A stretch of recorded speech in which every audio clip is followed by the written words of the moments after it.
S. Craig Zahler isn't your typical Western horror filmmaker, and long before Bone Tomahawk, he was a cinematographer and novelist. His debut Western novel, A Congregation of Jackals, even earned nominations for the Spur and Peacemaker awards.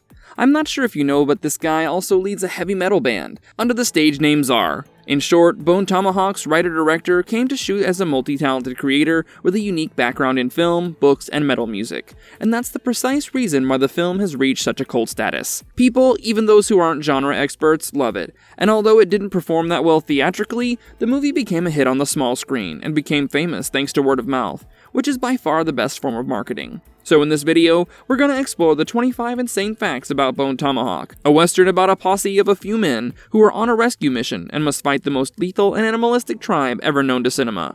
But before I begin, please consider hitting those like and subscribe buttons. Those two small clicks from you will help us tremendously in bringing you more of these marvelous videos. And now let's begin. Lightning fast shoot in 21 days. Despite its 132-minute long runtime, Bone Tomahawk was filmed in just 21 days across more than 70 locations. Zahler planned the schedule with military precision. On day 1, he vowed to finish early and actually wrapped an hour ahead of time, which proved to the crew that not only were they on a super tight schedule, but that it could work. The crew scouted locations from New Mexico to Utah to Romania, but ultimately shot in California to save money. In fact, in an interview with Cowboys and Indians, this is what Zahler said. Over the years, he elaborated, there were different versions of the movie that might have gotten made. In Mexico, in Utah, each time I'd go there, scout all the locations, and hire up a crew, and then that version collapsed. There was even a version in Romania. After it collapsed 3 times, we wound up shooting this movie in 21 days. Needless to say, every day had to be carefully choreographed, but with Zahler's pacing and his team's preparation, they pulled it off.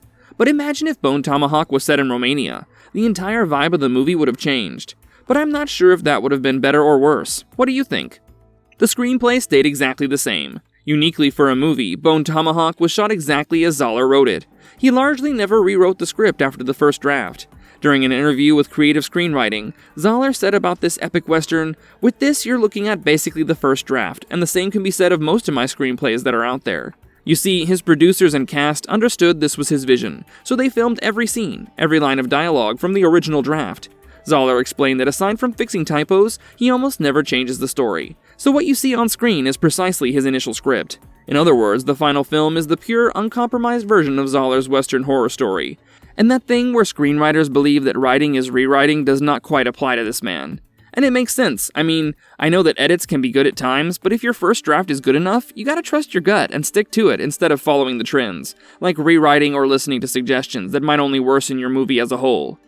Kurt Russell's mustache came from Tarantino's movie. Kurt Russell's unforgettable mustache in Bone Tomahawk actually has nothing to do with this film's story. I mean, we know that it adds a very different flavor to his character as Sheriff Franklin Hunt, but it wasn't the idea of writer-director S. Craig Zahler. In fact, the mustache exists because Mr. Russell was simultaneously preparing for Quentin Tarantino's The Hateful Eight. Russell had agreed to grow a huge beard and mustache combo and long hair for Tarantino's movie, which shot immediately after Tomahawk. He didn't have time to shave or cut his look between projects, so Sheriff Franklin Hunt inherited those full follicles by default. As Russell put it, the Bone Tomahawk look was a halfway house toward his Hateful Eight appearance. A happy accident that in Zahler's eyes made the character even more memorable. Speaking on the sheriff and his surname Hunt, even Tom Cruise's character from the Mission Impossible series has the same surname. What if Franklin Hunt was somehow a distant ancestor or relative to Ethan Hunt? I know it's pretty out there, but yeah, food for thought. The cast was a game of musical chairs. If the early casting had planned out, Bone Tomahawk would have looked very different. When Deadline first announced the project in 2012, the leads included Peter Sarsgaard, Timothy Olyphant, and Jennifer Carpenter. Sarsgaard was to play the role Patrick Wilson eventually did. Olyphant was to play the gunslinger John Bruder, the part Matthew Fox took, and Carpenter was to play Lily Simmons' character. But by 2014, those 3 were forced off the project by scheduling conflicts, so Zahler recast Wilson, Fox, and Simmons in their stead. Carpenter did eventually join Zahler's later films. In short, nearly the entire ensemble changed before shooting. Jenkins' schedule saved the day. Producer Richard Jenkins was supposed to film Bone Tomahawk at first, but life intervened. Jenkins won an Emmy for HBO's Olive Kitteridge in late 2014 and had to postpone Tomahawk. Fortunately, the film's financing and delays bought enough time that Jenkins could finish Olive Kitteridge and then rejoin Bone Tomahawk just before cameras rolled. He ended up taking his role as Deputy Chicory after Olive wrapped, so the very actor they wanted was back on board. Had timing been slightly different, Jenkins might have missed the film entirely. No CGI, all practical carnage. In an age of digital effects, Bone Tomahawk went completely old school for its violence and gore. Director Zahler and his crew used zero CGI in the film. Every axe blow, wound, and blood splatter was done with practical effects. Zahler even joked that when staging the posse riding into town, there was no CGI. The horse-riding actors really did know how to handle a mount. The infamous death scene, that is, the wishbone kill, was achieved through makeup and camera tricks alone, making the horror startlingly real. This commitment to practical horror gives the film its raw, grim edge. The cannibal cave is borrowed from Iron Man. The horrifying cave where the troglodytes live wasn't built from scratch. It's a recycled movie set. It turns out the troglodytes cave in Bone Tomahawk is the exact same cave used in Iron Man from 2008, when Tony Stark was held prisoner. Zahler found this existing desert cavern set in California and shot his film's climax there. Using that standing set helped Zahler afford the elaborate final act on a shoestring budget, and it adds an ironic piece of Hollywood history to the movie. By the way, Hollywood buffs may notice the cave was also seen in weeds. Pretty cool, eh? To think that the place where Tony Stark built his suit also housed one of the deadliest tribes ever, one that has the blood of countless men and women, a tribe that mated with their mothers and later consumed them. Bright Hope was Paramount Ranch, now gone. The frontier town of Bright Hope was built at Paramount Ranch in Malibu, California. That Old West movie ranch has been used since the 1920s for countless westerns. Zahler noted that Kurt Russell himself had worked there as a kid. Yeah, so Russell appeared in Gunsmoke in 1964, which was partly shot on this very ranch. Sadly, the Bright Hope set was nearly destroyed when the 2018 Woolsey fire ravaged Paramount Ranch. For decades, Bright Hope and other frontier facades hosted big names. Now, much of that old town lies in ash. I'm pretty sure it feels terrible that such a legendary set piece got destroyed in the fire. These places are like movie museums in their own right, and hold memories of so many past pieces of art. Good art. I mean, visiting the ranch must have been one hell of an experience for the few lucky ones. Alas. Shot on cutting-edge Red Dragon cameras. Bone Tomahawk was filmed on a 6K Red Epic Dragon camera, state-of-the-art for its time. Cinematographer Benji Bakshi deliberately underexposed almost every shot, later applying a custom LUT, lookup table, to crush shadows and then adding just enough light to keep detail. This technique made the image look dark and brooding, with deep blacks and rich colors. On set, crew members actually remarked how dim many scenes were, but Bakshi knew the final footage would pop once the LUT was removed. The result is a crisp, dramatic widescreen look that feels both modern and timeless. More often than not, it takes these intelligent decisions to make or break a movie. We, as the audience, sometimes ignore the importance of camera work and the skills of a good cameraman. But of course, without their skill, a movie wouldn't be half as good. Grueling desert heat on set. The entire film was shot over 3 brutal October weeks outside Los Angeles in the desert. Temperatures routinely soared, and the cast spent long days in heavy leather western garb.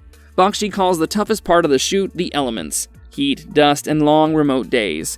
The horses had to trek long distances, and camera mags sometimes had to be carted a mile to base camp. Despite the ache and the sun, everyone pressed on, enduring the tough landscape that the characters were meant to be enduring. In the end, those real conditions added a gritty authenticity to the journey. I mean, one can see just how very exhausted the characters in the movie were, and it was all made possible only because they were actually going through a lot at the time. In other words, this was kinda sorta method acting without needing to be someone like Robert De Niro. Cameos by horror movie legends. Zahler sneaked in some genre Easter eggs. 2 veteran horror actors turned up in small roles. Sid Haig, famous for Rob Zombie's House of 1,000 Corpses, appears in the bloody opening sequence as Buddy, one of the outlaws who meets a grisly fate at the hands of the cannibalistic tribals. Then there's David Arquette, who plays Purvis, Buddy's partner. Both these characters live short lives, but even those brief moments delivered a pretty memorable punch. Haig's and Arquette's characters are quickly overwhelmed by Bone Tomahawk's brutality. It's a fun reference for horror fans to spot familiar faces in this Western horror. The wishbone death that will haunt you. Bone Tomahawk's most gory and gruesome scene is Deputy Nick's death sequence, and if you've watched the movie, I'm sure you must have become uneasy, to say the least. And if you haven't watched Bone Tomahawk yet, inside which cave are you living? Anyway, the poor deputy is captured by the troglodytes and subjected to unspeakable torture. Firstly, he's scalped and then forced to eat it with his nails, then hung upside down. Finally, the troglodyte leader splits Nick in half vertically with a bone-handled axe from groin to chest, thus culminating in that horrifying wishbone kill. As I was telling you earlier, all these effects are of course practical, and the sound design amplifies each sickening crunch. It's a brief scene, but thanks to those real blood effects and the camera's steady gaze, it's become one of modern cinema's most stomach-churning deaths. Critics and awards rave about it. Bone Tomahawk was a critical darling. It holds an impressive 91% approval rating on Rotten Tomatoes, with many reviewers praising its performance, sharp dialogue, and a bold blend of genres. Zahler's screenplay was nominated for Best Screenplay at the Independent Spirit Awards, and Richard Jenkins earned a nom for Best Supporting Actor. Zahler himself won Best Director at the Sitges Film Festival, and Kurt Russell took home Best Actor at the Fangoria Chainsaw Awards. Despite its gore, most critics agreed it's a smart, well-acted movie. One review even compared it to The Searchers crossed with a classic cannibal horror film. Horror legend Stephen King approved. Long after its release, Bone Tomahawk found championing fans. Most famously, Stephen King tweeted that he expected nothing but a time passer, and instead got a low-budget Western epic. Saying the dialogue alone makes it well worth watching. King warned readers, beware the last act when a man is literally torn apart, which is a reference to that infamous death scene. This seal of approval on social media helped introduce Zahler's film to a wider audience. In fact, many horror and genre fans now regard Bone Tomahawk as a cult treasure, and its reputation keeps growing. It seems that Kurt Russell has become the master of cult classics. From The Thing and Bone Tomahawk to Big Trouble in Little China and Escape from New York, there are so many movies that have earned the status of cult favorites and classics. Conan O'Brien's Best of the 2010s. Even late-night humor king Conan O'Brien got in on the praise. In 2020, he revealed on his Unspooled podcast that he put Bone Tomahawk as number 1 on his list of best movies for the 2010s. That's high praise from a non-genre specialist, reflecting how the film's power transcends its modest budget. Conan called it freak you out, highlighting its mix of top-tier acting and relentless suspense. Other creatives echoed this admiration. These would include author Bret Easton Ellis, who tweeted it was 2015's best directorial debut. Clearly, Bone Tomahawk struck a chord well beyond the usual horror crowd. Box office flop, home video hit. With a tiny $1.8 million budget, the film was never expected to be a blockbuster. In theaters, its take was minimal, and it made only around $380,000 internationally, and about $480K counting all releases. But the real money came later. DVD and Blu-ray sales brought in over $4.3 million. Word of mouth and strong reviews turned it into a must-buy cult title. In the end, after home video, Bone Tomahawk turned a profit. The box office dud reputation couldn't stick because fans eagerly snapped up the DVD VOD once the film was out. Fantastic Fest premiere. You see, Bone Tomahawk actually debuted on the festival circuit before any wide release, kinda like Black Phone, another legendary horror movie. Its world premiere was the closing night at the Fantastic Fest in Austin on October 1, 2015. The Western horror delighted that crowd and generated buzz. Later that month, October 23, 2015, it got a very limited theatrical release from RLJ Entertainment, coupled with a simultaneous video-on-demand rollout. Zahler himself appeared at the premiere in Austin, cementing the film's status as an indie genre darling right out of the gate. A Moe screening and collection. The Museum of Modern Art in New York even picked up Bone Tomahawk. In January 2016, Moe's Roy and Niuta Titus Theater hosted a special screening of the film, complete with a post-screening Q&A with Zahler. The Moe event called it the genre film sleeper of 2015, and praised Zahler's character-driven approach. Zahler's later film Brawl in Cell Block 99 joined it in Moe's film circulation as well. Not many low-budget Western horror films get Moe events. This underscores the movie's artistic recognition. S. Craig Zahler also composed the score. On top of everything else, Zahler co-wrote the music. He collaborated with longtime partner Jeff Harriott, billed as J.H. Halberd, to create the orchestral score. Their themes underscore the Old West ambiance and ramp up tension when needed, often lingering in the background during long, dialogue-driven scenes. Harriott's work on the film earned a soundtrack release later in 2015. In interviews, Zahler has joked that he's partly a composer by default, but the result is an effective, haunting score that sets the mood for this horror-western hybrid. Original story, not an adaptation. Although Zahler had written several Western novels like Wraiths of the Broken Land, Bone Tomahawk was not an adaptation. In fact, he was advised to adapt Wraiths, but he realized that rich story would need too much money, so he penned a brand new script instead, which was a simpler rescue mission plot that could be shot cheaply. The result was this original screenplay. Interestingly, Patrick Wilson later bought rights to Wraith after seeing Tomahawk, showing Zahler's creativity impressed his cast. A deliberate slow burn. Clocking in at 132 minutes, Bone Tomahawk isn't a bullet train ride. The first hour plus is a patient journey, with 4 men talking by a campfire, riding horseback, and establishing bonds and motives. Zahler intentionally took the time to develop these people. Some producers even urged him to cut out the 40 extra minutes of character beats, but he refused, vowing to walk away if asked to remove anything. Those quiet moments, from bathtub banter to stoic horseback chats, give weight to the characters. When the blood finally flies, the audience is already invested. As Zahler noted, the time may not move the plot, but it deepens every character and makes the climax all the more shocking. Fred Melamed's little role, big impact. Character actor Fred Melamed plays Clarence, the drifter the posse picks up. It's a small part, but interestingly, Zahler kept bringing Melamed back for future work. Clarence appears in all of Zahler's next films, including Brawl in Cell Block 99 and Dragged Across Concrete. That makes Clarence a sort of Western horror Easter egg. He's the director's good luck charm or something. The professor clears things up. In a movie about savage cave dwellers, Zahler was careful not to villainize Native Americans in general. To drive that point home, there's the character called the Professor, played by Zahn McClarnon. He's a learned Native American who explains to Sheriff Hunt that the troglodytes are a distinct, inbred clan of cannibals, basically a different group, separate from any real tribe. This line is crucial, as it tells the audience these monsters are not meant to represent any real indigenous people. Zahler deliberately included this to avoid harmful stereotypes. Cinematography style. All handheld, all on location. The look of Bone Tomahawk is gritty and hands-on. Zahler decided early that the camera would always feel like it's right there with the characters. Practically every shot is handheld. The camera follows the hero of each scene, over the shoulder, not static on sticks. DP Benji Bakshi and his operators even use shovels to smooth dirt paths or push through brush to keep the camera moving.